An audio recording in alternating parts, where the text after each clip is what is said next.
The sandwich.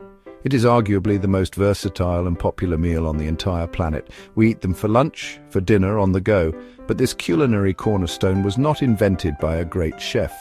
It was the desperate creation of a compulsive gambler, an English aristocrat who refused to stop playing cards, even to eat. This is the story of the Earl of Sandwich and his delicious, accidental invention. A story equal parts appetite, arrogance, and bad luck at the card table.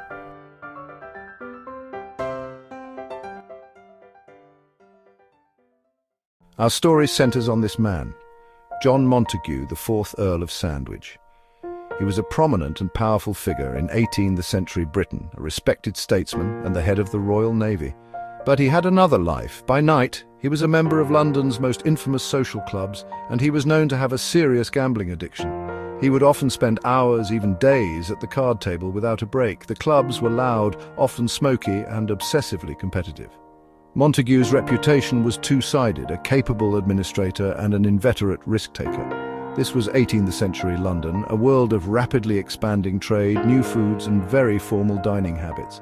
And sometimes he would rather risk everything at the table than pause for a proper meal. The legend takes place in the year 1762. The Earl was in the middle of a marathon 24-hour gambling session. He was hungry, but refused to leave the table for a proper meal.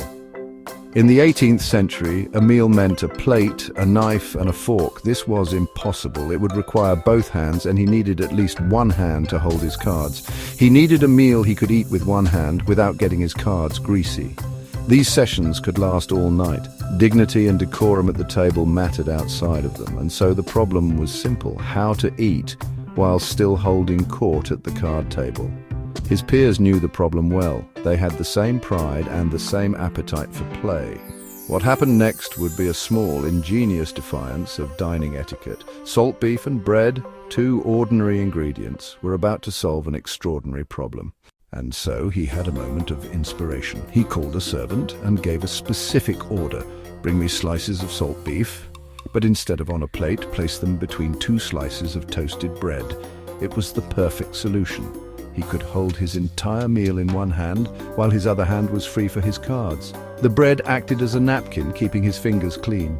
His fellow gamblers, also unwilling to leave their games, saw his creation and began ordering the same as sandwich. What started as personal convenience became a cultural trend at the table. The name stuck. Though the town would later share the same title, the meal was named for the man. A statesman and a gambler forever linked to something delicious and pragmatic. And from that small moment, the idea began to travel. The idea was an instant hit among his gambling friends. The convenient, portable meal was quickly dubbed a sandwich in his honor. From the rowdy gambling dens, it spread to the high society of London. The concept was so simple and so brilliant that it eventually spread across the globe, becoming the foundation for countless culinary variations. Across cultures, bread plus filling became a canvas for local flavor. Though it's named after the Earl of Sandwich, it has nothing to do with the English town of the same name. What began at a crowded table became a global staple, portable, adaptable, and endlessly reinvented.